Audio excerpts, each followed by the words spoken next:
wrapped up in the things you are here to fulfill. Whatever you choose for a career path, remember the struggles along the way are only meant to shape you for your purpose. Welcome to In Bloom. I am your host, Kiyah, and this is a pro-humanity podcast. Welcome to the In Bloom podcast. Today, I'm excited to welcome onto the podcast Kiyah Willis. So she's here to talk about data. Kiyah and I met and we're talking about data. And she surprised me because she said that there are a lot of cases in which people are manipulated by data. And she went on to explain that data is facts, but it can be presented in different ways that account for how we understand it and how we interpret it. And that's whenever I knew that I had to have her on the podcast to explain this. So Kiyah is a graduate of MIT and she's a current data analyst. We're very excited to have her on. Welcome to the podcast. Yeah, thank you. I'm excited to be here. Always excited to talk about data. So yeah, this should be fun. That's hilarious. Okay, so give the audience a little bit of a background on your love for data, because I asked you about this once. I was so intrigued. You don't meet many people who just love data.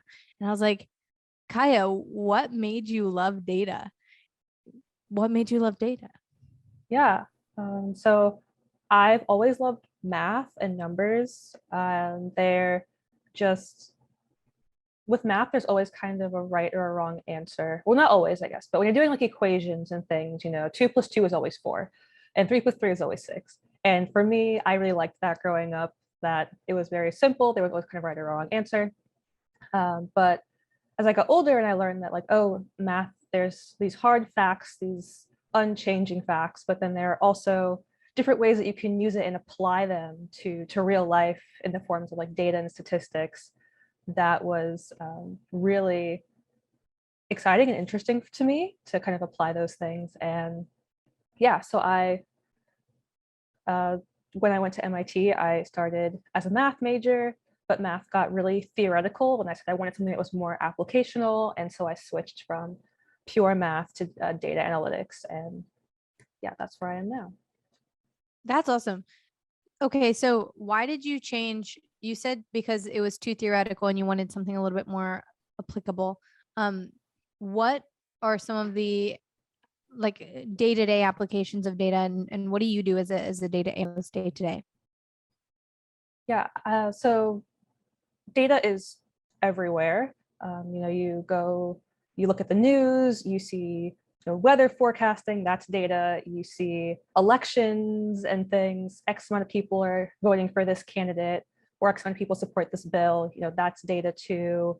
You see things in advertising, 4 out of 5 doctors recommend this toothpaste, that's data. So there's data really everywhere that you're looking at things. It's influenced in business, medicine, even things like engineering, construction. You want to know how safe something is. You want to see what's the probability that this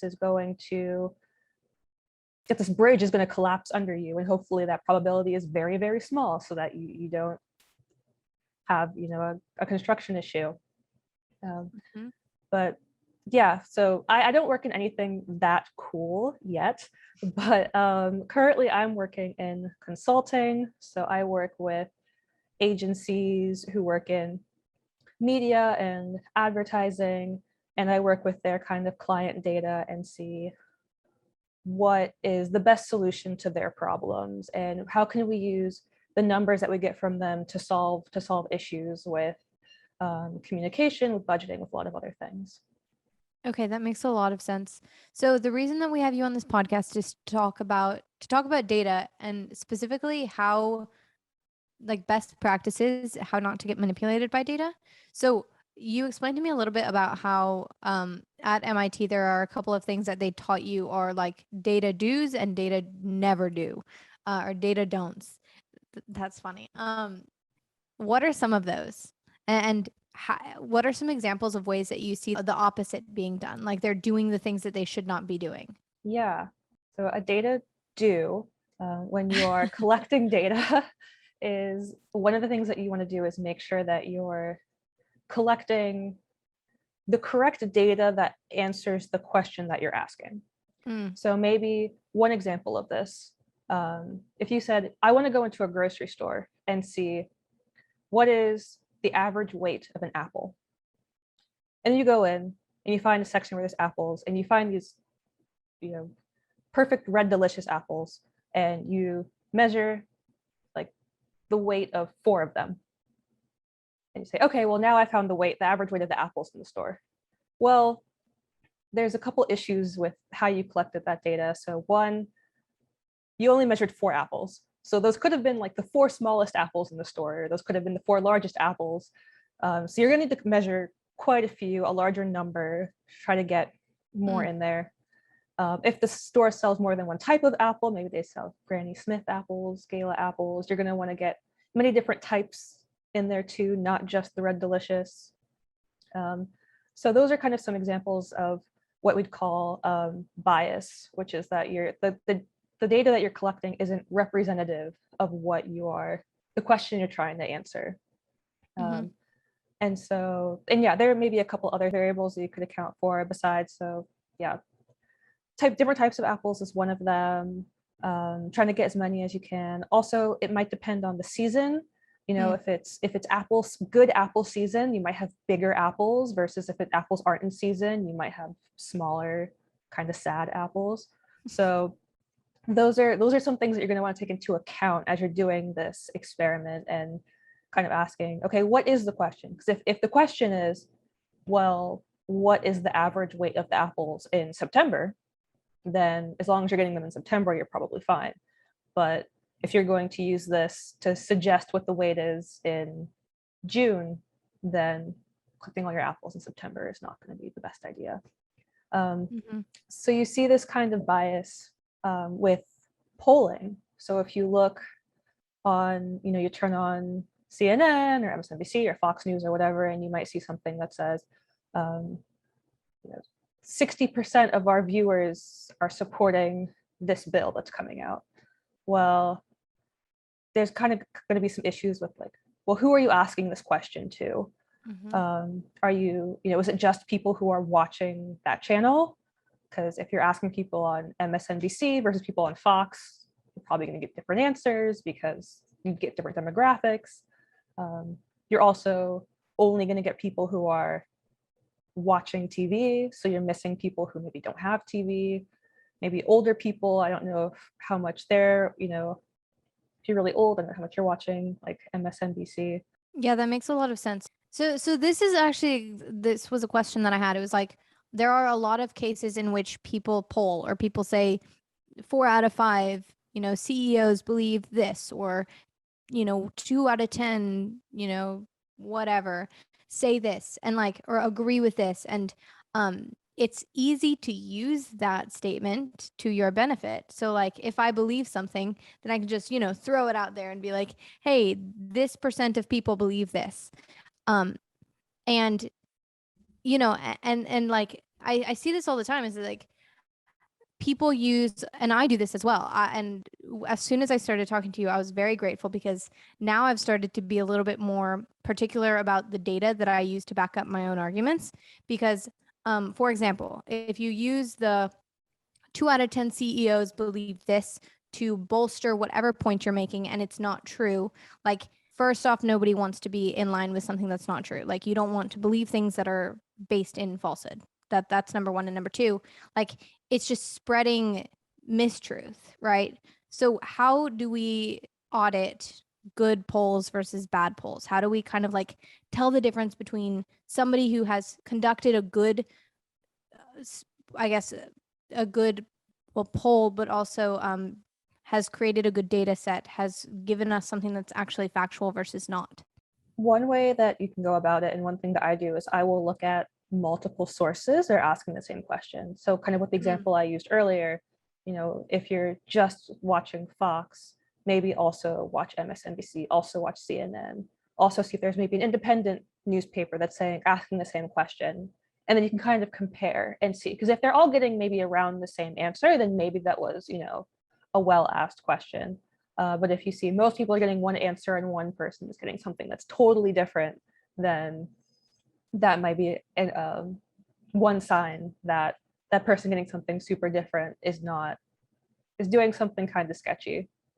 What are some of the like things that they usually do that are wrong? Picking the wrong group, not having enough diversity in the groups that they're talking to.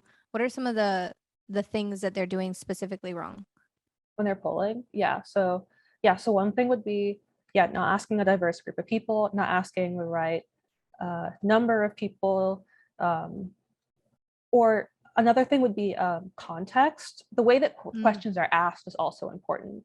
So like asking, do you like this, yes or no, versus do you like this better than this, are two different answers, right? Because someone can say, I don't like it, but I like it more than this. So if you were to ask a question one way, you might get a yes, versus if you ask a question another way, you might get a no. So wording is very important in how you ask the question, and giving different options and ranking things versus just a yes or a no. Another thing that can be wrong with kind of interpreting polls is it's very hard to, or it can be hard to answer the question of why when you're collecting and looking at data, right? If you fall down the stairs and you break your leg, you know what the cause and effect is, right? You know that falling down the stairs caused you to break your leg.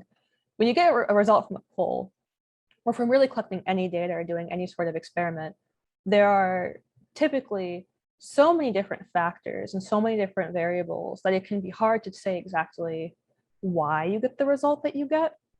And that's another thing that a lot of people get wrong, is that they'll get a certain answer, like 50% of people said yes to this poll, and then they'll also try to say why.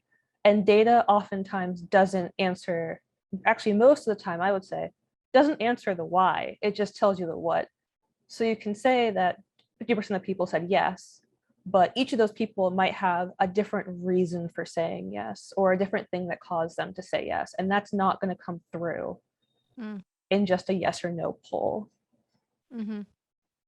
So how do you figure out that why? Because that's the purpose of a lot of polls, or that's the purpose of data, is that we want to use it to like bolster something, an argument, an idea, a hypothesis, whatever it is. So how do you make sure that like how do you find that why? How do you connect it to things? Yeah, so if you're going back to like polling, if you're polling, you can ask a follow-up question. So you can say, do you support this bill, yes or no, and why, right? And so that's one way that you might be able to get that reason behind it. But again, that also has to do with sometimes how you word things can get you different answers. So people sometimes feel pressured to answer a certain way depending on how you word it. Okay, so maybe one example would be like, if a police officer comes up to you and asks if you've ever broken the law, you're probably going to say no. Even if you stole a pack of gum yesterday, you're going to say no because it's a police officer who's asking you, right? So making sure that the question is asked, or the person who's asking the question is doing it in a way that you're actually going to get an honest answer, is also kind of a tricky thing. Can you ever get a completely honest answer? You can set up the parameters or the way that you're wording it in a way that makes people feel comfortable enough to answer honestly, but in the end, you really can't control how people answer. And that's the difficult thing specifically with polling, because people can lie. It's more difficult if you're collecting data, like for example, how many people attended a concert, right? That's something that you can just check off every single ticket that's bought, and there's no way to really fake buy a ticket, right? Like the tickets are all bought by someone who bought the tickets. With polls and things, it is more like an honor system where you can ask someone, are you going to do X? And they can say yes and not do it. And in your data, you have a yes, even though that was wrong. And sometimes it happens. You just kind of hope that it doesn't happen enough, that it changes your data, which is why getting so many people is important. Because if you ask 1,000 people, you're kind of hoping that at least, over 990 of them say, we're honest, versus if you ask 4 people and one of them lied, then that's 25% of your data set. That's not true. And that's not good. Yeah. One of the other things that you talked about was how data is presented in different types of graphs. Like different graphs make data look differently, and that the way that we see data visually transfers to our mind kind of what we interpret. Like if we see something, the data may tell a completely different story if it looked differently on a graph. Can you explain that a little bit? Yeah, so there's a lot of ways. So there are some ways that you can kind of accidentally mess with data visually, and there are some ways that you can kind of purposefully mess with data visually, and I've seen both.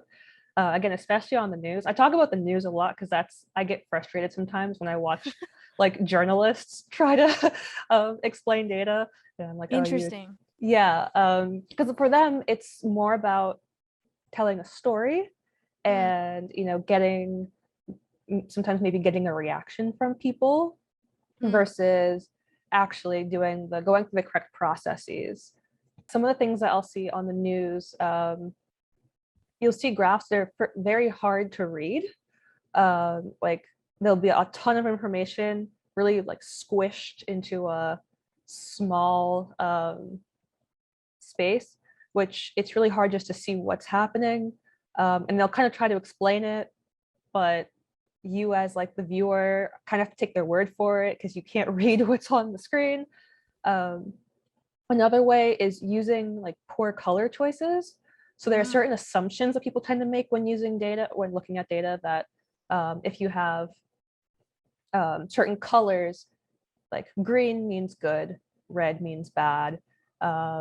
If you're looking at like a map and you see, or like a weather map, and you're seeing like darker colors and concentrated in one area, usually means like there's a storm or there's more intense weather because the air colors are darker. And then sometimes what the news will do is that they'll switch up the colors, and you'll look and you'll be like, wait a second, that color is not representing what I thought that it was. This is a weird like color palette that they're using that's kind of throwing off the way I'm interpreting it, or at least that's how I see it. But you can sometimes look and see little things that they'll do to make it look different than what it's actually saying. Another way is by messing with the axes of graphs. So sometimes with graphs, like if you have a graph that's going over time, they can, your brain kind of assumes that each dot on this graph is an equal amount of time apart. So maybe they did measurements every 6 months. So this would be 6 months in, 1 year, a year and a half, 2 years. But one of the things that they will do is make the kind of time intervals not equal to each other. So it'll be interesting, like 3 months, and then the next interval will be 9 months, and the next interval will be 2 months, and the next interval will be like 18 months, and they still have this straight line. And it's like, well, if those were like equally spaced apart, it would look more like, some sort of weird squiggly thing. But because they like did something wonky with the time intervals, it looks like it's a straight line. Interesting. Yeah. That's crazy. So it's basically, even if nobody's doing this maliciously or with a specific intent, like it is really, really interesting how these very, very minimal things, seemingly minimal things, matter so much. So you mentioned that the journalists are missing the basics. I think that's what you said. What are the basics? Yeah. The basics would be, well, one of them is like color schemes, right? Keep your like axes, or color schemes would be, have a consistent color scheme throughout. Darker means more, lighter means less, red means bad, green means good. Keep your axes consistent so that you're not like throwing off, making weird shapes with your data. Keep them clean, keep them simple. But also don't jump to a Y unless you have proof. That's one of the really big ones with journalists, is that they will try to say, this is why, or they will kind of mislead with a why that isn't necessarily fake but is misleading. So they might say something like, oh, our economy is doing great since the last Marvel movie came out. And that kind of makes it sound almost like the Marvel movie is what made our economy good, instead of like, that's just the time of when the economy started doing better. Which I guess right now our economy is not doing great. But but yeah, like they'll say something like that, where again, you're kind of, they want your mind to kind of make connections that they're not technically saying, but they're kind of implying. That makes a lot of sense. What are some of the things that you took away from your classes? Like, what are some of the lessons that you were like, wow, okay, that's awesome? Yeah, I guess some of the like really cool things I haven't quite done yet, but I want to, is working with what's called like big data. It's like a kind of a buzzword that you might have heard. And like big data is just with these massive, massive data sets, like the ones that these big kind of social media companies work with, right? Like Facebook has millions, if not billions. I don't know how many users that they have, but it's a lot. It's a lot. So they have tons and tons of, you know, data for people all over the world. And when you think about the type of understanding that we can have of people and the things that we can kind of observe using data sets that are that big, and I don't know, that to me is just very, very cool. And yeah, even though how they collect that data is not always the most ethical, and that's what another class that I took is like ethics with data, because there definitely there's a kind of an issue, which maybe this isn't a great thing that I learned, but it's definitely an interesting thing. Something that I keep in my mind a lot is how do you collect data in a way that is as ethical and is almost consensual? Because you don't want to take data from someone or take information from someone and they're not aware that you have this information on them, because sometimes that can be an issue when it's leaked, like we saw with Facebook a few years ago when there had a big data leak. What are some of the basics about the ethics of data? So like, what are some of the principles that people should be following, or the I guess the good, not rules, but like rules of thumb that people should be following whenever it comes to data and ethics? Yeah, so I said one is consent.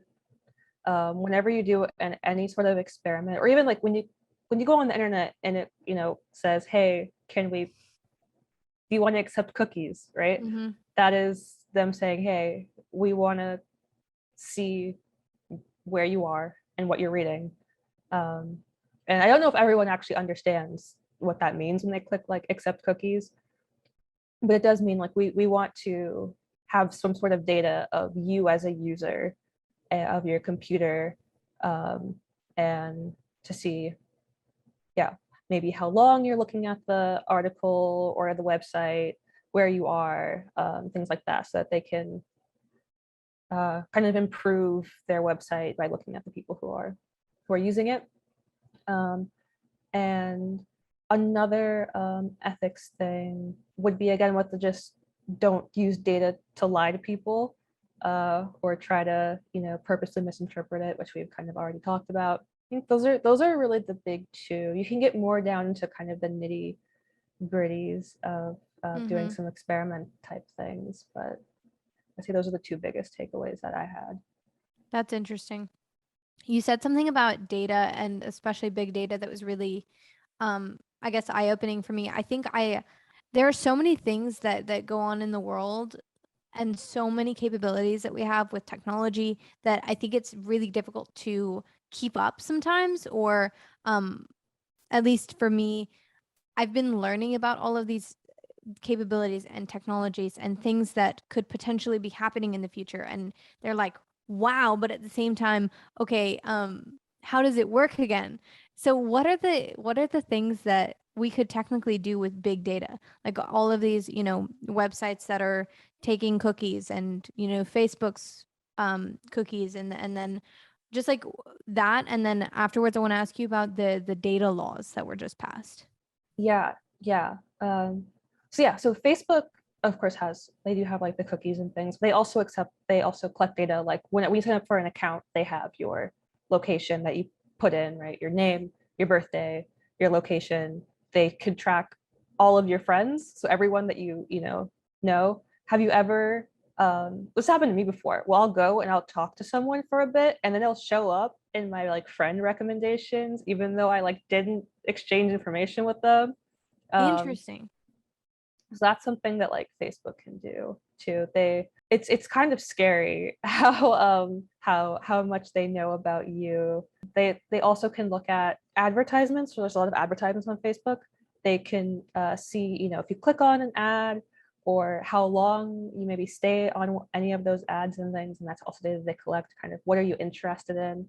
And you might notice like if you see an ad for, I don't know, nail polish and you click on it or you look at it for a while, you're probably going to see more and more ads for that later on. And it's because they know that you're a 20-year-old girl in New York City who likes nail polish, so now they're going to show you ads for stores in New York City that sell nail polish whose primary target audience is 20-year-old girls. And so there's a lot that you can learn about people, their interests, and their activity online, who their networking is. They also you can see people's jobs, where they go to school.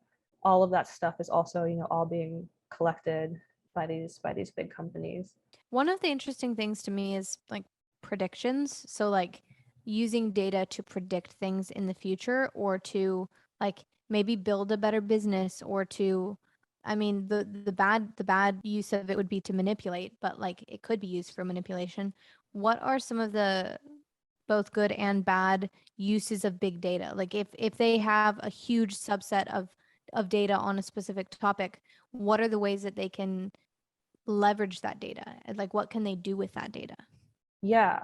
So one of the things that I hear a lot when people talk about how, these big companies sometimes how they get their money, or say maybe most of the time how they get their money, is that they sell this data to different companies and things, so that they know.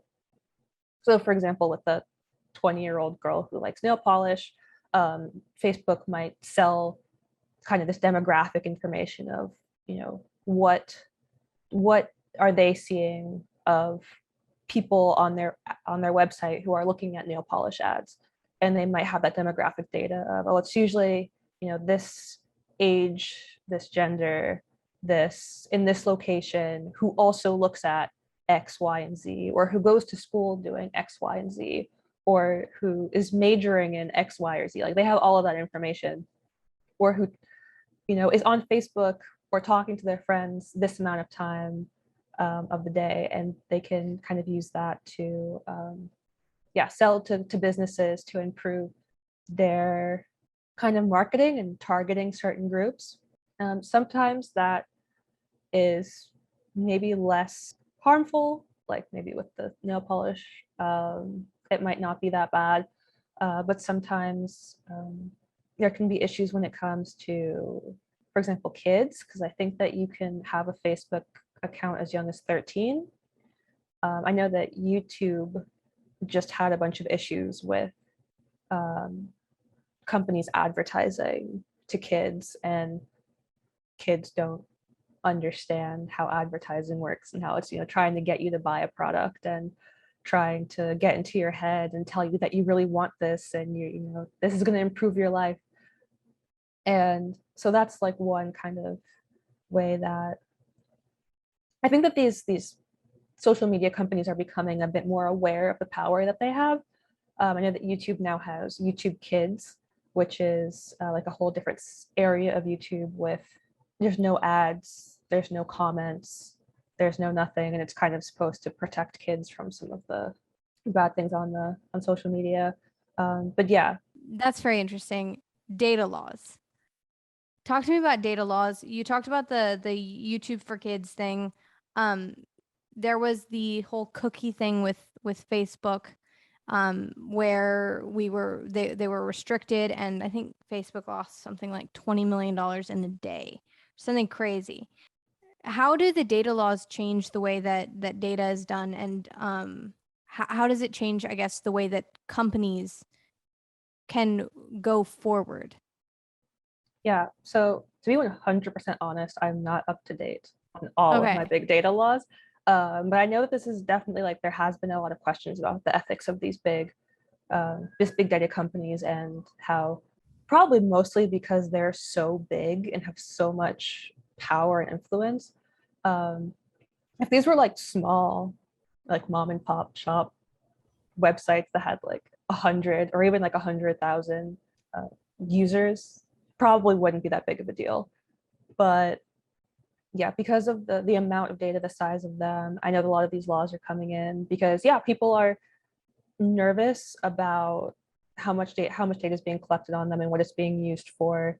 And like with the leaks that have been happening, you know, it can be kind of almost risky for these companies to have so much personal data on people that Mhm. someone else, if someone hacks into their company, or if they have someone on the inside of their company who's selling it to someone they're not supposed to be selling it to, now this other person has your name, your email address, your address, your date of birth, all of these personal things about you that they can use to potentially, Oh, steal your interesting. identity or do something else that's like not good.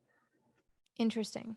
So they own that data. So like this is kind of I'm right now thinking about Web3 and like the I don't know if you know much about Web3.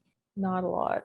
Okay, so this is interesting, but I don't know too much, but I think that I may be entirely off with this, but I think that one of the interesting things is that Web3 changes ownership. So at a certain point, a company like Facebook can own your data.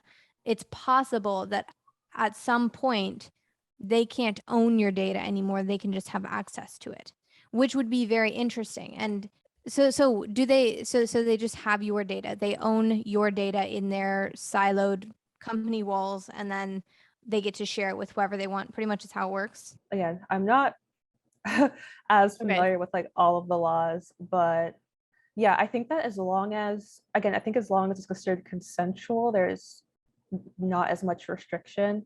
Which is whenever you click the like I agree to the terms and conditions little checkbox when you sign up for something, Mm-hmm. that usually says all information of, hey, you're giving us this information. Here's what we're going to do with it Mm-hmm. to some extent. Mm-hmm. This is what we're using your data for. And so you can, and different websites use it for different things, and you can kind of read through that, even though most people don't, and see what it's being used for. And I'm not 100% sure, but I think that as long as they state it in that kind of agreement, it's almost like a contract that you've signed that says I'm allowing, X, Y, and Z use of my data.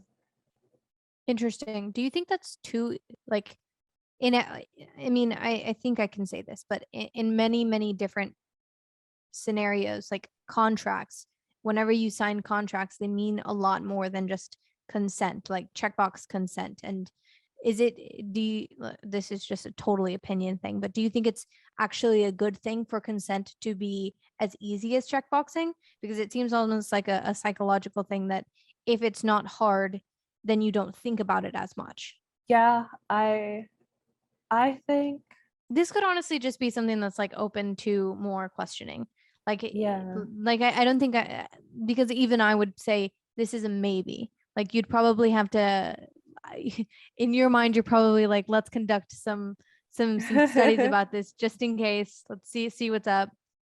Well, I guess this kind of comes down to something that you and I talked about the last time, which is where does, there's certainly responsibility that's on the company Mm-hmm. to write this contract, to write everything that's going to be in it. But then where does the personal responsibility of the person who is Mm. signing up for this website come in, that they, Mhm. have taken it upon themselves to know what it is being used for? And can you can't really force someone to read it, right? Like even if you split it up into 6 different sections and you have to do a checkbox for each one, or you have to do a signature for each one. I've definitely been to like places where they have forms you have to fill out, you have to sign at the bottom of every page. People just flip through and sign like 20 documents, and they don't read it. And it's like, okay, how do you get people to read something if they're not willing to put in the effort to read it? And I'll be honest, sometimes I don't read. Every single time I get an update on my phone that's like a software update, it says, do I agree to the terms and conditions? And I don't read the entire thing. But yeah, it's how do you incentivize people to read those and to take it upon themselves to do the work to read through the entire thing? Or like at least to know what they're consenting to, or to know what consent even means. Because Yeah.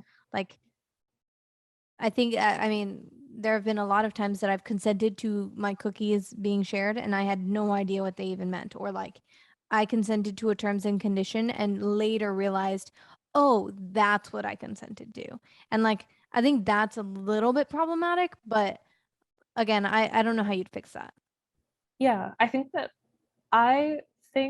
we should have I guess when I was growing up, there was like a class called like computers, where like you learned. I guess I'm old because you learn how to type, you learn how to like use a computer. But I No, feel I like did that.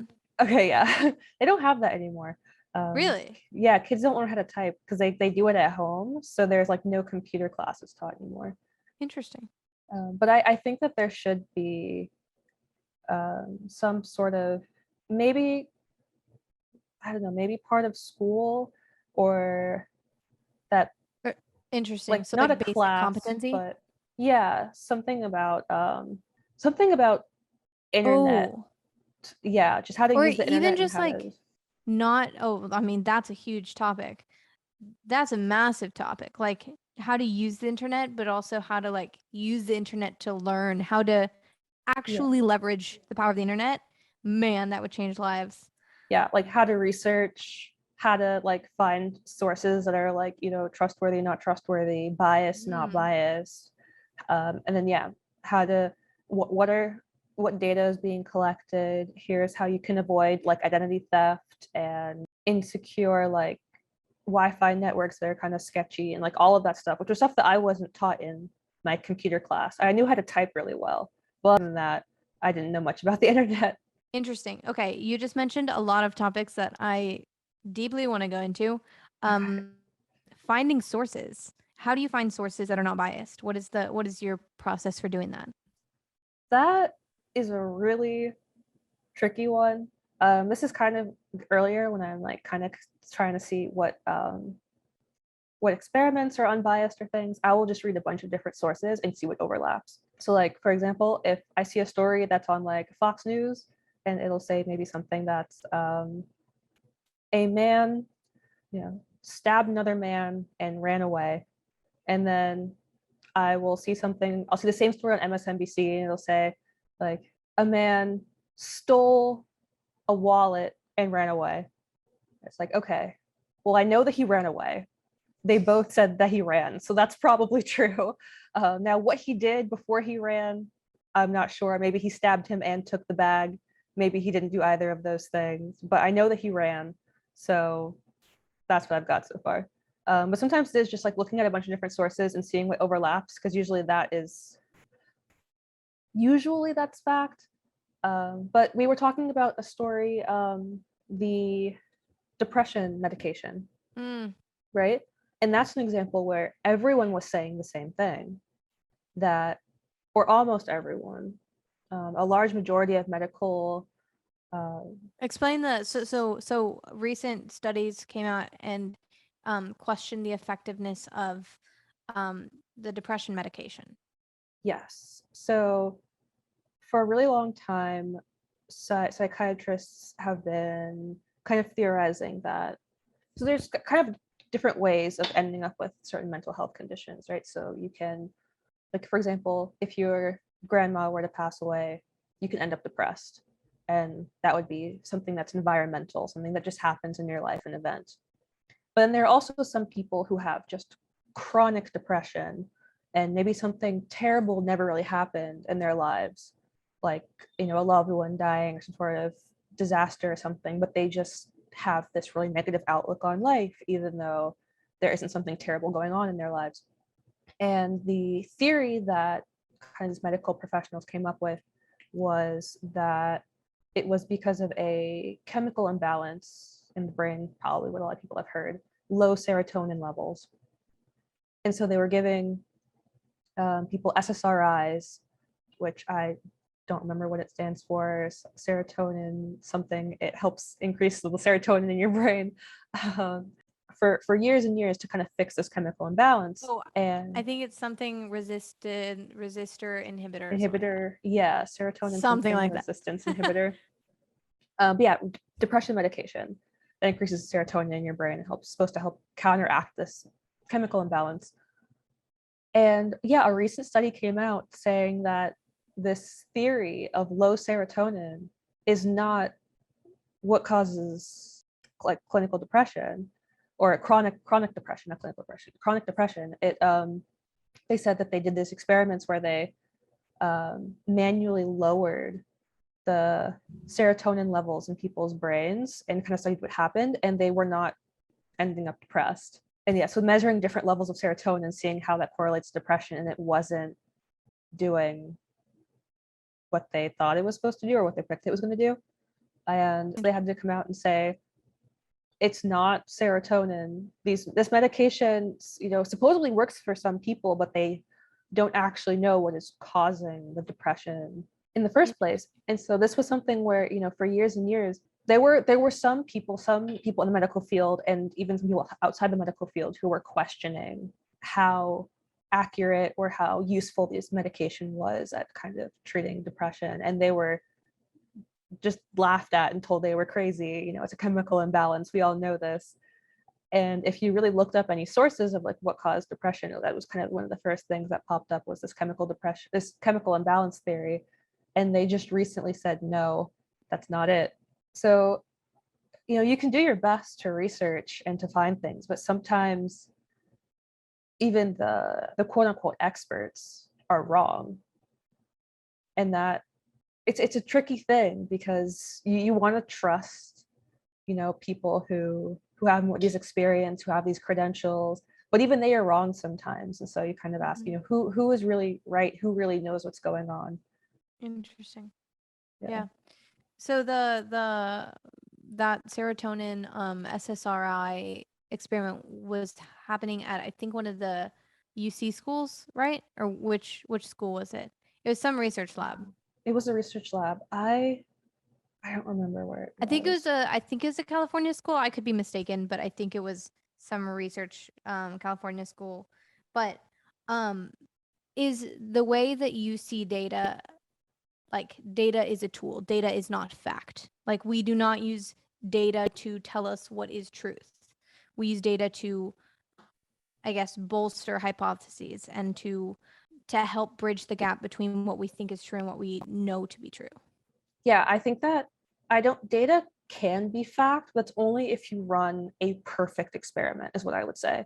And it's very difficult to run a perfect experiment. Mm-hmm. So yeah, so for example, we're talking about polls and stuff.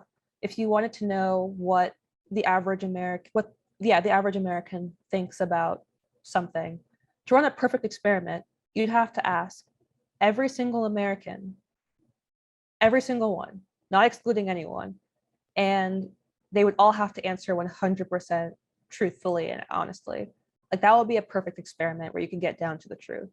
But you have to take certain estimates with data because that's almost impossible, right? You can't reach every single person in the country with a question. And so you have to sometimes factor in a certain margin of error that I'm not going to reach every single person. So how close can I get to the truth? Okay, and so that's why this makes a lot of sense to me. That's why big data is so interesting, is because since they have access to these massive subsets and these massive groups, they can get almost close to perfect answers. Yeah. Well, assuming that no one's lying, which on social media sites isn't, you know. True. Not gonna lie, I definitely lie about my age on every single social media site. Yeah.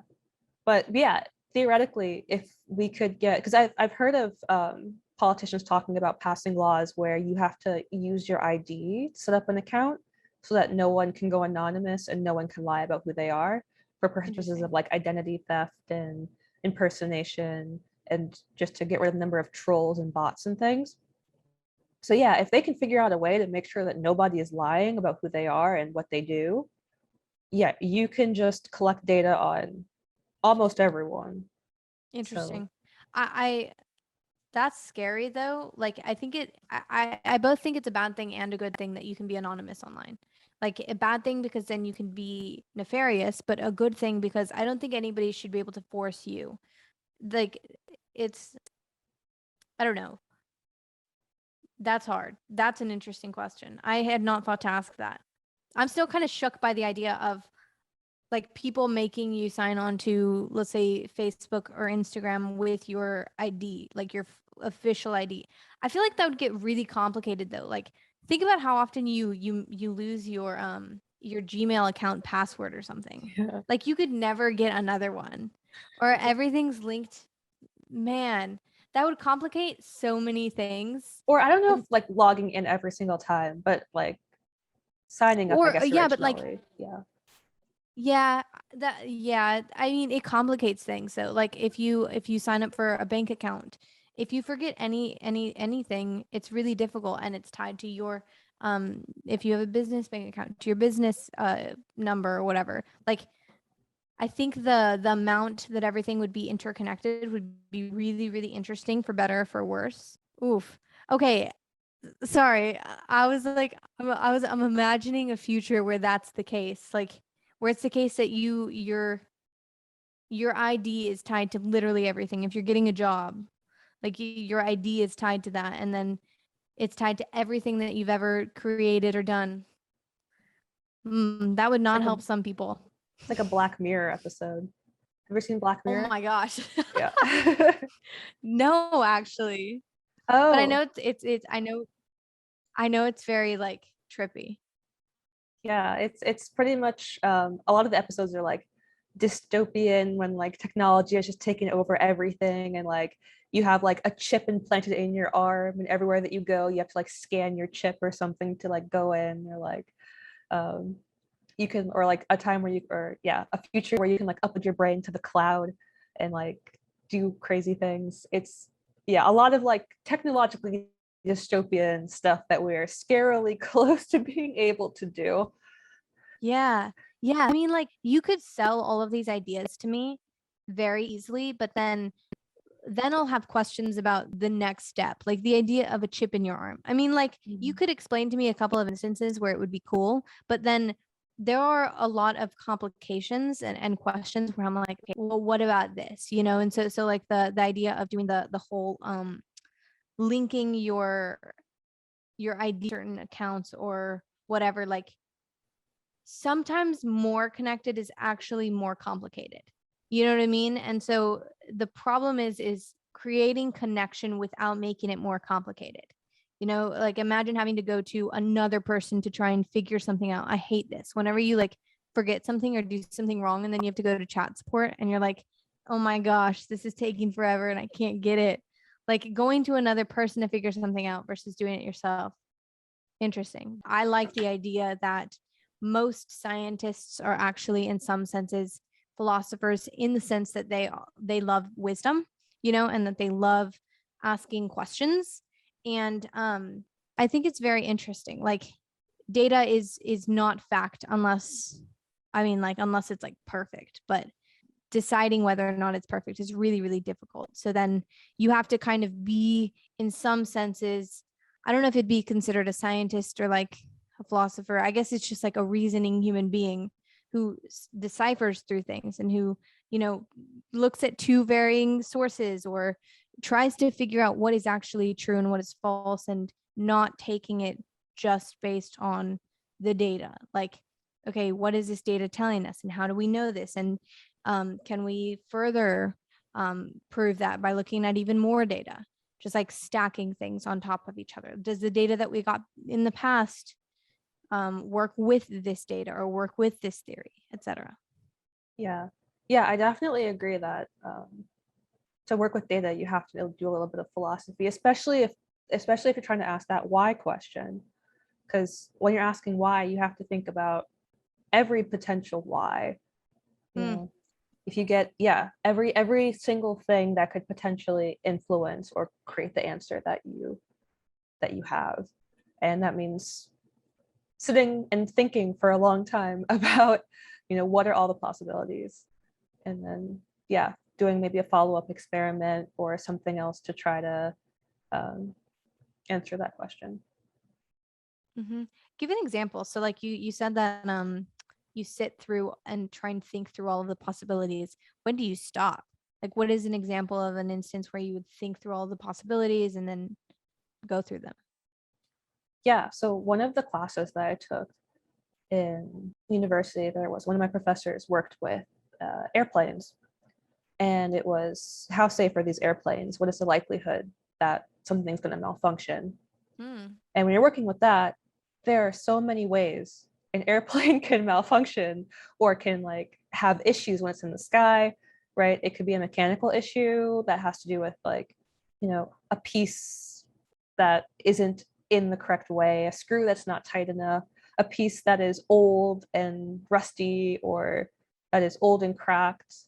It can be something gets stuck in like one of the wings or the little in part of the plane, so something can't move the way it's supposed to move.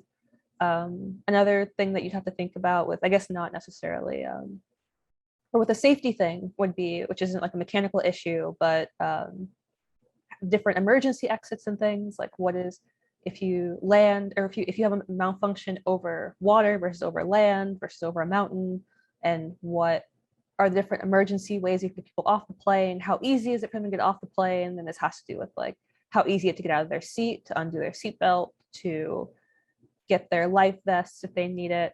And these can all be done in different kind of experiments to check for all these different variables. But if you're generally checking for safety, you got to think through a lot of different aspects of safety.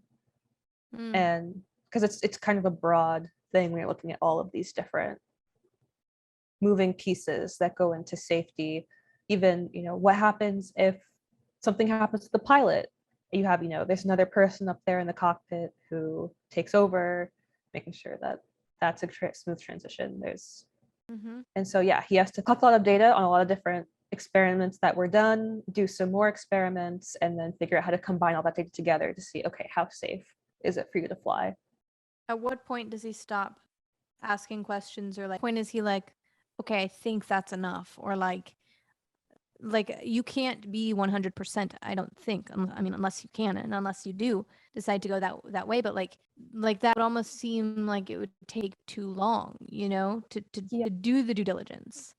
Yeah, so you start getting to things. So there's a lot of the big things are kind of things that I just said, right? So like, what is the chance of, from emergency exit type stuff to, your engine breaking or things.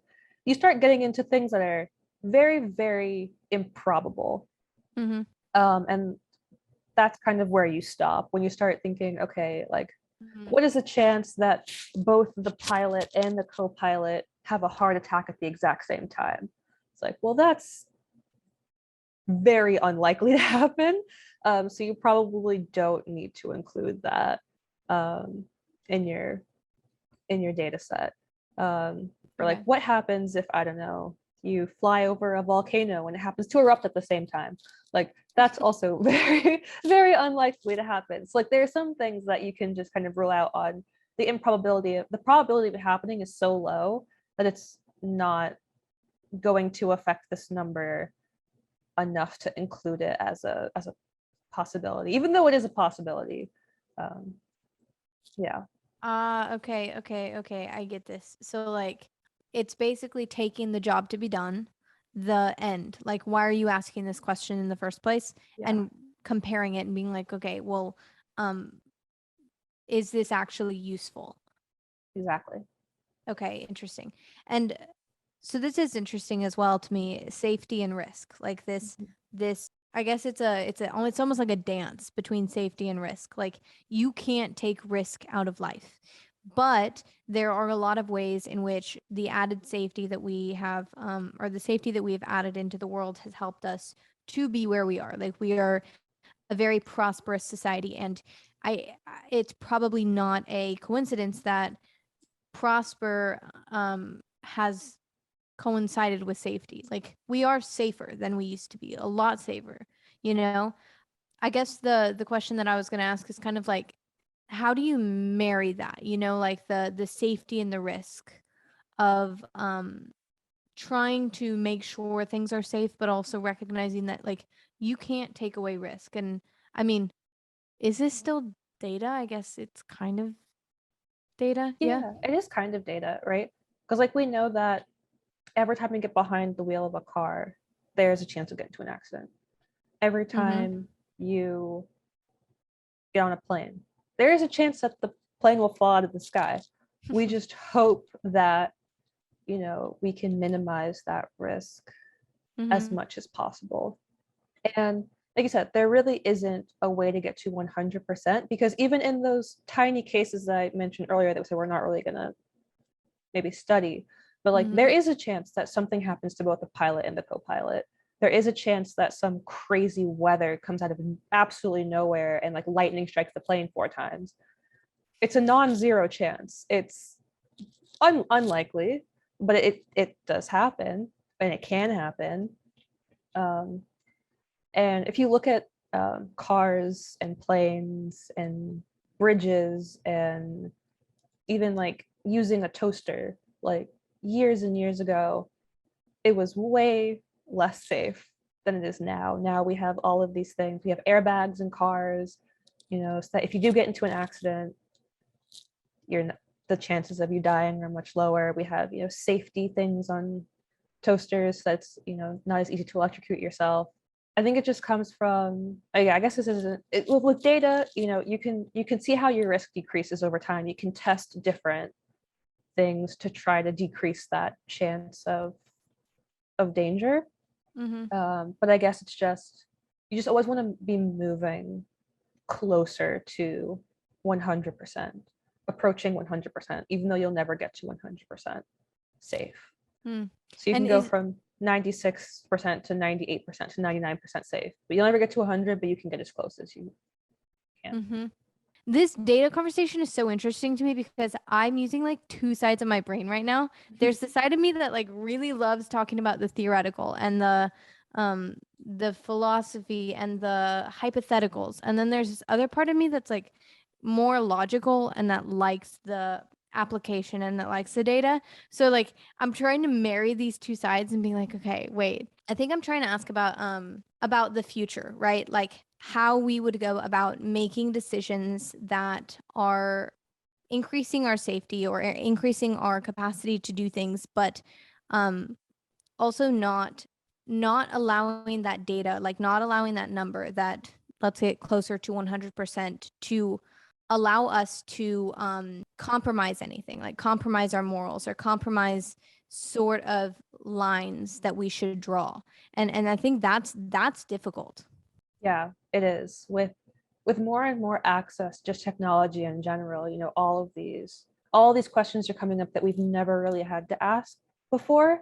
And so there are definitely a lot of people thinking about these things, where do we draw that line between, a safe amount of data on a person and an unsafe amount of data where, this person's identity is at risk of being stolen. And yeah, I don't know if anyone has, not to say I don't know, if we knew, what the answer to that question was, then I think that there wouldn't be these discussions that we're having now about these laws and regulations and some people who really want them, because of that risk and safety ethics and stuff, and then some people who don't want them because of freedom freedom of these companies to do what they need to do, that it can help, in a way it helps the economy if you're, using this data to make the business better. So Interesting. This is an interesting question. I wonder how you'll take it as somebody who loves data, but like in data, you're always trying to get to 100%. But do you think we should be trying to get to 100%? Like, is that even possible in the world? And like, are we compromising things potentially that are not good to compromise to get to that 100%? I struggle with this question. I really do.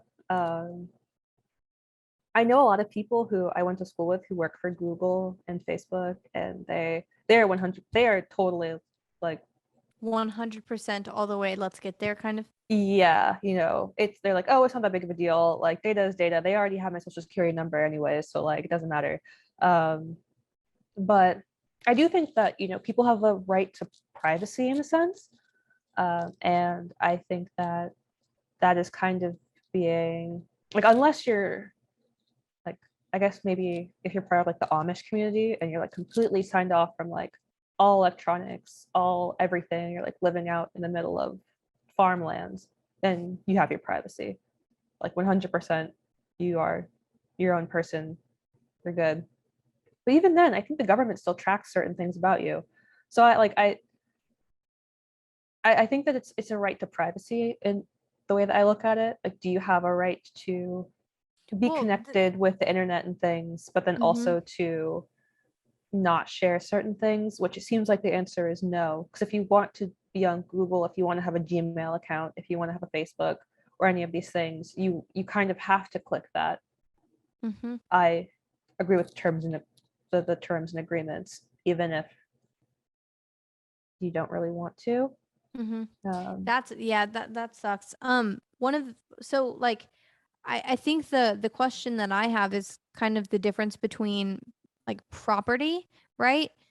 Maybe the United States government tracks the Amish community, and you could argue about whether or not that's right or whatever. You could argue to the very ground like we need complete privacy, but I think there's a difference between physical privacy and like mental privacy. I think online, like everything I do on my computer is completely mind work. You know what I mean? Sometimes I think about the fact that people, like if somebody who walked in from the 1800s saw me on my computer just typing away, they would have no idea what I was doing. Just like staring at something for like 3 hours straight. Like that's crazy. But that's all in my mind, and the way that we go about things, that's interesting to me, that people not only have data and information on me, but like you could almost totally understand my psychology. Almost totally. Yeah.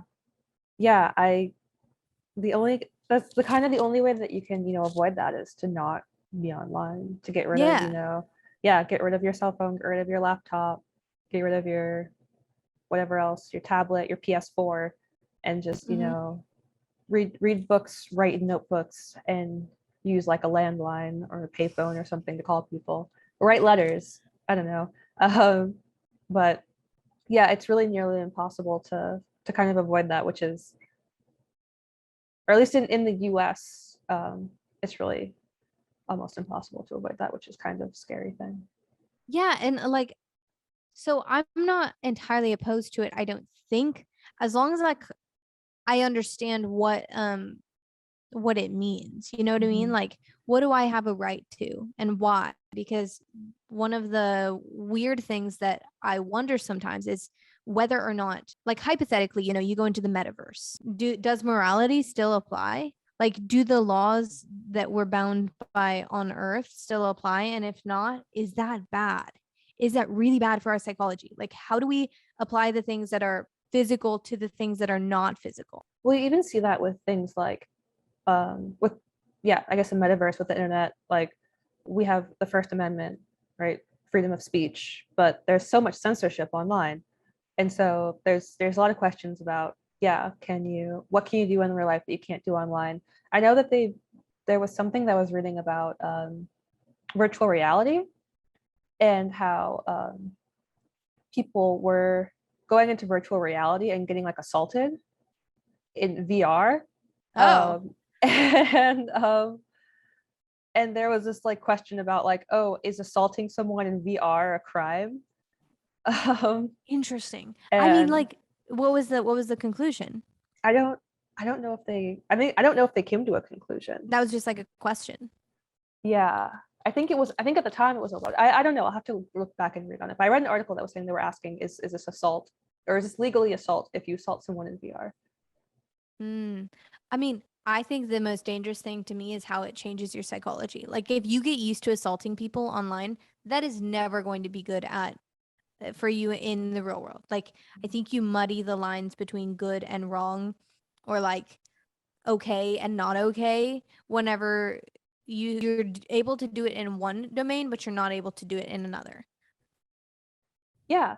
Yeah. And I mean, you even see this with, again, we're kind of back to the freedom of speech thing, but you see the way that like, so I used to, for a short amount of time, I was in a teaching program to get my certification as a teacher.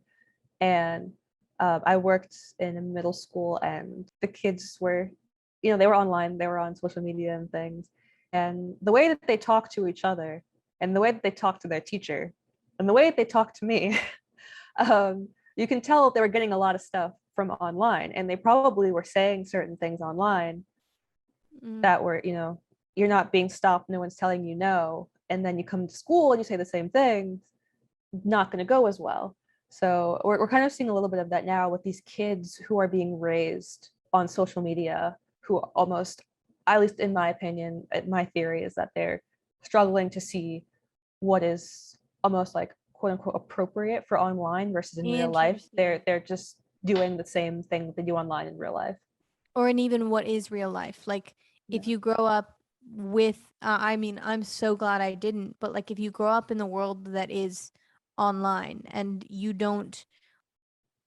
can't conceptualize the actual difference between life and online, like that's crazy to me that it's possible. I mean, I don't know because I'm not in their heads, but like I wonder if we'll ever get to a point where um there's no difference. Like they're one in the same real life and online. And I mean, I guess we're kind of there. It depends on what you use it for, right? Like if you use it for something like your work, then technically it is real life. Like technically it is real and it helps you to do your real life things better. But that's interesting.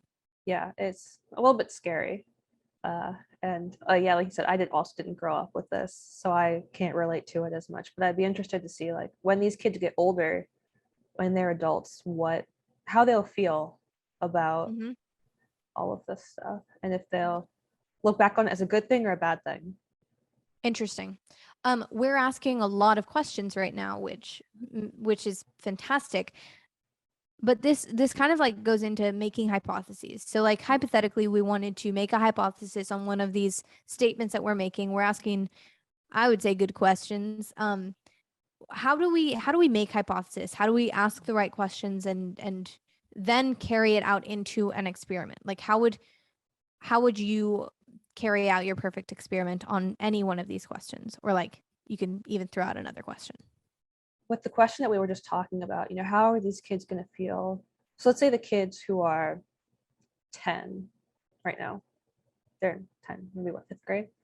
And we say, okay, they were raised in this technological world. 10 years ago was what, 2012? So yeah, that was when I think Facebook came out a few years before that. And that's kind of when I'd social probably media do was like taking off. 7 or like 5 years old because like 5 like years old. massive technology. Like Facebook came out and it was like you could still tell it wasn't real life. It was like, coded kind of well, but like Yeah.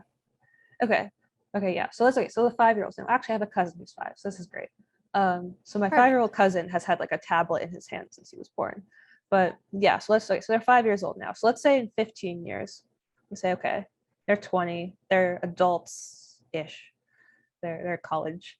Um, well, so first we need like an age range. So you want to see okay, so they're 5 years old in 2022, so we can say okay, anyone who was born between January 1st and December 31st, 2022. Oh, not 2022, 2017. right? That would make them 5 Mhm. of 2017. So we have our age limit. That's one variable that we have. Yeah, make sure that they're within the age range that we want. Or we could expand it. Maybe we say 4 to 6 years old, or we can say we just want 5-year-olds. And then So just a quick question. Do Mhm. you start with the very first variable? Like, okay, we're trying to measure the way that it affected this age of kid, and that is in our question, so that's the variable that we start with? Usually it doesn't necessarily matter what Okay. variable you start with because you're going to wean down the data anyways. Okay. So you can start with, I started with age because that just seemed like the easiest one to kind of define. Um, but yeah, you can start with, so the next thing that I was going to say was maybe seeing what year they started using this technology. So you can say, okay, we want them to be born in 2017 and they started using an iPad regularly, before this age. Because maybe there are some kids whose parents don't let them use technology, right? And they don't give them phones or tablets or anything until they're 10 or 12. Maybe they're homeschooled and they just read, they go out, they play, they do like what we did growing up, and they weren't given, laptops, tablets, access to the internet until they're significantly older. We don't want them in our study if we're just looking at the kids who had at a young age. So we want to weed out those kids too. So we have our age variable set, and then we want to make sure that they use technology at a young age. So that's something that we want to check for. And then, so there's a few ways that you can ask them. So one is that you could say maybe a yes or no question. Do you think that access to the internet negatively impacted your childhood? Right? And that could be yes or no. Or you could ask a question like, how do you think the internet affected your childhood? Which is a more open answer. And then you can kind of rank them into like positive responses, negative responses, neutral responses. You could ask, on a scale of 1 to 10, 10 being an amazing childhood and 1 being a terrible childhood, how would you rank your childhood? Or how would you rank the effect that the technology had on your childhood? So these are all kind of different ways of asking the question, and they will get you kind of different answers depending on what the goal of your experiment is. So those are a few ways that I would kind of set it up. So first you do your variables, then you kind of figure out your question, and then you're going to try to get as many kids from as many different places as possible. So you would want to make sure you get them from different states, get both boys and girls. Make sure that you get them from both urban areas, rural areas, suburban areas. Kids who were used technology in school, kids that were homeschooled. Make sure that the kids that you're getting are really diverse in what they used it for and how they were using it, and then so just getting as many kids as possible. Mm-hmm. So you have to ask the right questions. You have to make sure that you have nailed down the variables. You have to make sure that, do you have to make sure that you wait a certain amount of time? So like these kids are 5, right? And Yeah. how much time in between the thing do you want to wait? Or does it Yeah. depend? So my thought was, we wait 15 years till they're 20, but you can wait. Depends on, it would guess depend on the hypothesis. So Well, you could honestly wait until they're like 25-ish to the prefrontal cortex is developed, and then like, okay, so you kind of have to be a little bit strategic, but yeah, you could okay. wait till they're 25. You could wait until you can ask when they're 25. You can ask when they're 30. You can wait until a lot of them have kids, because that might also affect their answer if they have kids or not. So you can wait until maybe they're in their mid to late 30s, and maybe some of them have their own kids, and that changes their answer. You can ask them when they're really old, and technology has progressed to a point where they feel disconnected from it, and they can reflect back on their childhood. So definitely when you ask the question is also strategic in what kind of answers you'll get. Mm. So we started with the topic of being manipulated by data. And we kind of went into it a little bit, like how people can be manipulated by data, whether it is the way that we say the data, the way that we ask questions. Oh, this is actually interesting. I don't know if you know this. I was listening to an audiobook. I forget which one, but I'll link it below. It was a prison experiment. I'm not sure. No, it wasn't the Milgram experiment, but it was like it. It was the prison experiment. And um basically they conducted a prison experiment where they were like, okay, we're just gonna like put people in a prison and see what ends up happening. Like, do the people that are the jailers become corrupt? Do the people that are not the jailers, that are the prisoners, like how does the dynamic unfold? Because there's a lot of corruption in prisons, or I think that was something of their hypotheses. And basically the jailers became like pretty malicious, and they were really, really hard on the prisoners, even though this was a completely like fake experiment. And there were some okay and nice jailers, whatever. But The Stanford prison experiment, right? I think it was that, yeah. Yeah. I'm pretty sure it was that. But so this one dude in this audiobook was basically going back, and he was like kind of explaining that the way that we understand data and the way that we understand these different things is actually really, really difficult, because he looked into that experiment and looked into the way that they asked for people to volunteer. And then he also threw out, I believe, different ads to different sides of the country. And he saw a very, very different result whenever the ad was worded differently. Like, if you're asking for a prison experiment, the type of people that are going to be drawn to that are going to be different. And then the type of people in different parts of the country are going to be different. So like these different variables affect the conclusion of an experiment. And so he was basically presenting the fact that we've used something like this prison experiment often to bolster one of our ideas, whether that be that people are corrupted by power or whatever. But maybe that's not even true. Like, maybe the experiment itself was not conducted correctly. And so like having to ask these questions and not that's just one example of like using something that's supposed to be data to leverage it to bolster either an opinion or to take down somebody else's opinion, whenever that might not even be fact. And that, I mean, that happens a lot. So like how do we guard ourselves from that? How do we not be manipulated by data? Well, that was an issue. I don't know if I'm allowed to talk like politics on this channel, Yeah, go for but it. with the 2016 election, so one of the things that happened was all of these news outlets were reporting that Donald Trump had no chance of winning. Like, there was a 99.9%, I don't know if it was that high, but there was this ridiculously high chance that like Hillary Clinton was going to be the president. Don't even worry. Like, no one's voting for Trump. No one supports Trump. And then he won. And people who like who were watching the news were like, what? You guys How? kept Yeah. predicting that like there was this really high chance that Hillary was going to win. I think they were saying it was like above 90% chance that she was going to win. And yeah, she ended up losing. And I haven't looked super, super closely into what exactly they did wrong, but I think part of it is, so what you were just talking about with the experiment kind of ads was like response bias. They were asking people who watch their news outlet, right? So if you're asking people who watch MSNBC, if you're going to vote for Trump or Hillary, a large portion of people who watch MSNBC are Democrats, right? So you're getting very skewed data. And I think that was part of it, as I haven't looked deeply enough into it to see what exactly happened.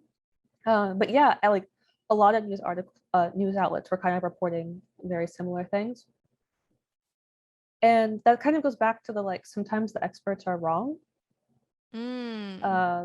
Sometimes experts make mistakes. Sometimes there can be a reason why data is interpreted a certain way. I like to give people benefit of the doubt and to say that sometimes experts make mistakes.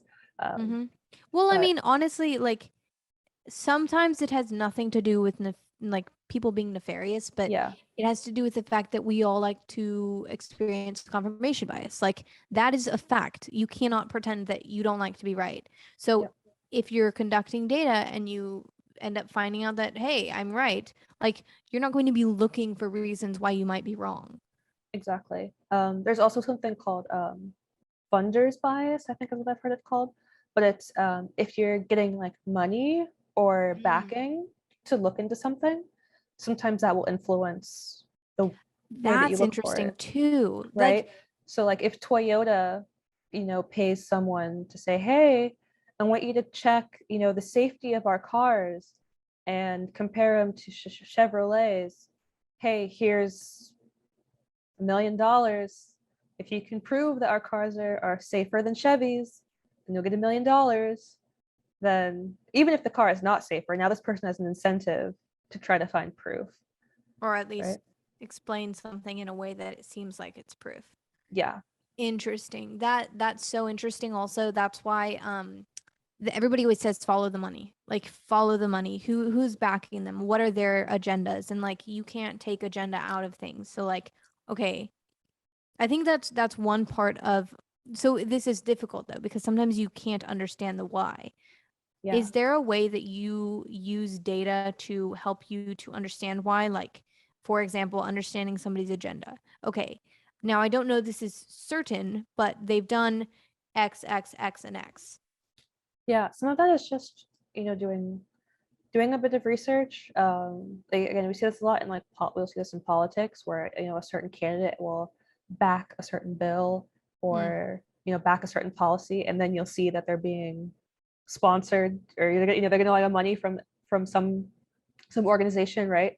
Like if there's a certain candidate that's really pushing for like looser like gun laws, and then you see that they're a huge part of their like money is coming from like the NRA, then you might see it maybe, and it's kind of a weird like cause and effect thing because you don't know if maybe the NRA is backing them because they genuinely really are like pro Second Amendment, or sometimes, or it could be that they're pro Second Amendment because the NRA is paying them. But seeing those connections can sometimes at least put a seed of doubt, or to at least just ask questions of, okay, why is this person saying what they're saying? Do I really think that they mean this or that?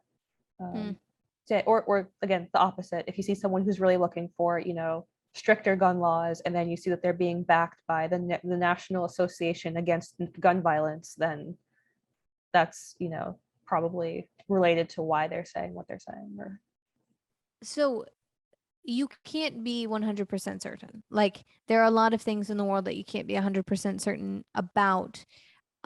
You said that you like data because it was black and white, right? Like, but black and white doesn't tell you what is truth and falsehood. So like, how do you, I think this is the hard thing, is like recognizing how much you may not know. yeah. Putting a pin in things, being like, okay, for example, this politician is backed by this person. Putting a pin in that means nothing else. Yeah. Yeah. Yeah, I like data because it's black and white as far as the numbers are concerned. But yeah, once you start putting context into things, it starts to get significantly more complicated. In my opinion, more interesting. The why questions are some of my favorites because yeah, that's where it actually becomes applicable, is into real life, where nothing is 100% in real life, and yeah, you can get as close as you can, but yeah, just asking those questions, putting a pin, keeping it in the back of your head, and even sometimes it'll help you pay attention more. Like that for me has been something recently with my own like journey through politics and things, is that I'll hear a politician or a news outlet or something say a statistic. I'll do my own research. I'll look into the person, into what they're saying or why they're saying it. But I'm now paying attention a bit more. So let's say that there's that person who's being, backed by, X organization. Okay, well now I'm paying more attention to like what that organization is doing and what this person is saying with regards to these things. And okay, are you actually backed by data, or is this your opinion? Are you skewing things because you're trying to make this group happy? Does it seem like you're legitimately like want this by just trying to read your body language or things, or does it look like you're being like held at gunpoint and being told to read a script? And again, you'll never be 100% sure, but sometimes you'll pick up on things that set off little alarms of like, oh, something's sketchy here. Mm-hmm. Especially whenever you're asking questions or you're not taking things at face value.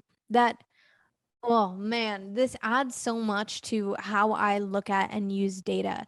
How do you like use data? So whenever you find data, or like, for example, the Milgram experiment, like that has been used countless of times. How do you use that? Like, are you very wary with when you use numbers and statistics and data? Yeah, I am. I used to. I mean, again, it's one of those things where, like I said before, you can never be 100% certain, and like also, a lot of people don't have time to do tons and tons of research into things, right? Mm-hmm. Like you're someone who gets up, watches news, for 30 minutes while you're eating breakfast, goes to work, comes back, has to pick up your kids from school, puts your kids to bed and goes to bed, gets up the next day and watches the news again.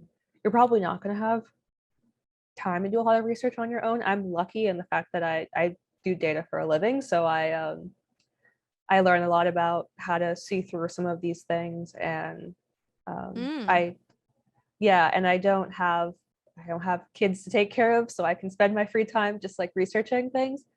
I think that the ethics question is kind of a big one of like just getting more people to understand the responsibility that they have when they're sharing and communicating data, and how much it does impact decisions that people make, and giving people the best chance to make an informed decision by allowing them to have clearly understood data that is accurate and not for any agenda, just the facts of what's happening.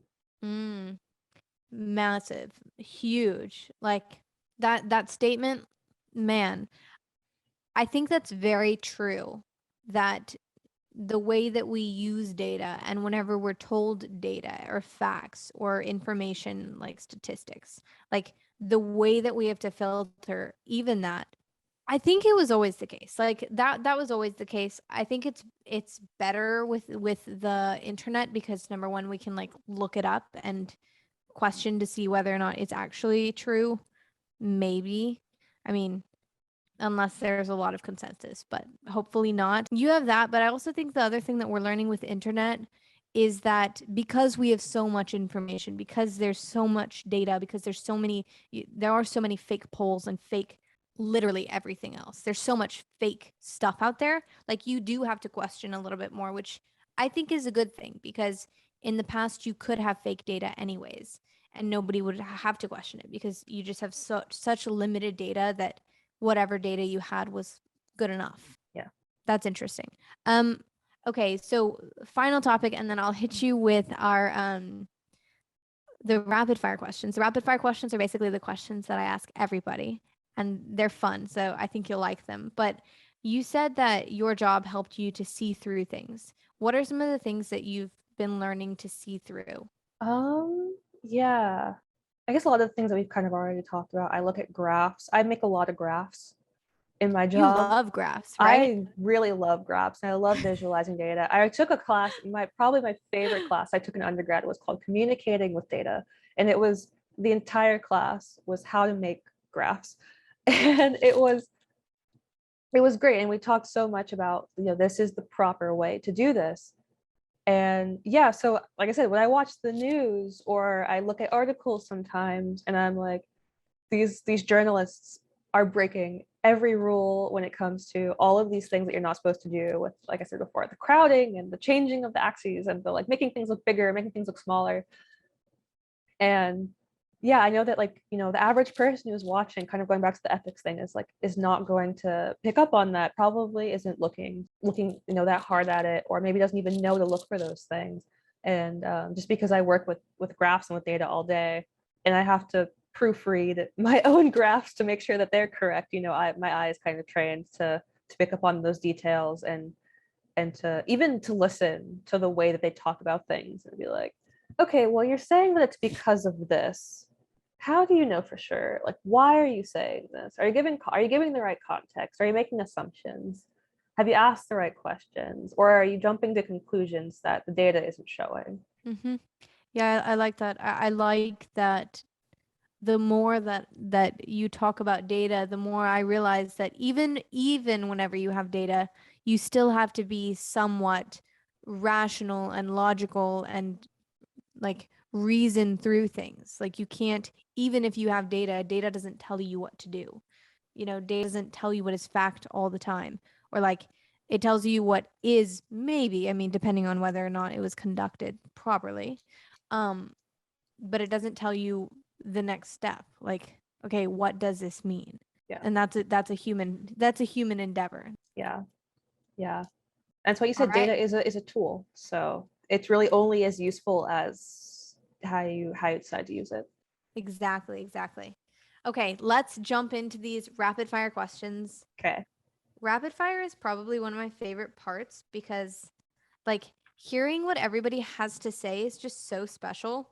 What do you value in life? Oh man. I think I value people. I value people and I value knowledge, and especially knowledge I can gain from talking to people. Like that's if I could like spend, if they told me I had like an hour left to live, what would I do?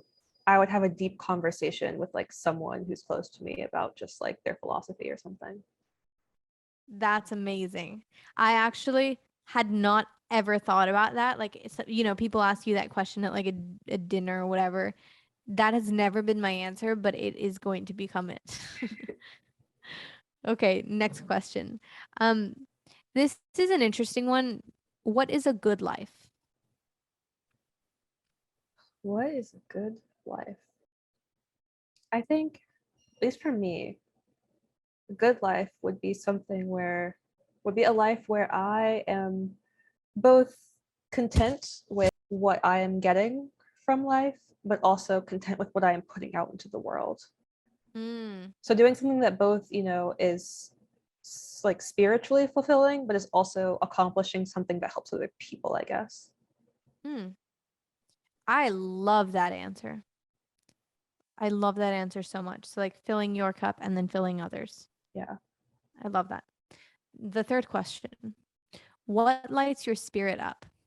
Lights my spirit up. I think again, I'm gonna have to go back to just like having good conversations with people. I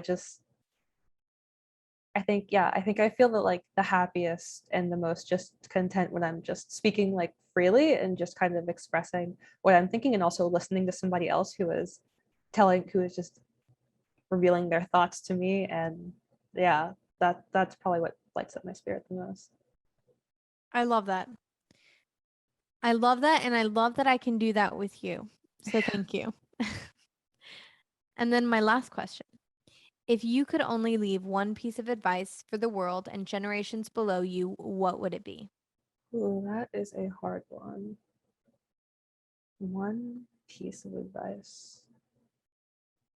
You can even like put it in context. So like hypothetically, your child, you know, you're dying, your child's there. You have to leave one piece of advice for your grandchild or something. What would you say? Figure out what makes you special and run with it. Dude, I love that. I love that. Okay, well, thank you very much for coming on the podcast. I really, really enjoyed this conversation about data. I think it was probably one of the most technical conversations, which I really, really enjoyed. So thank you very much for sharing everything. Yeah, thank you for having me. This was a lot of fun for me too. I hope that you found this episode enriching. I would love to hear your thoughts. If you would like to write a rating or a review, that would be fantastic. You can also follow me at Podcast. I'm looking forward to our next episode. Cheers.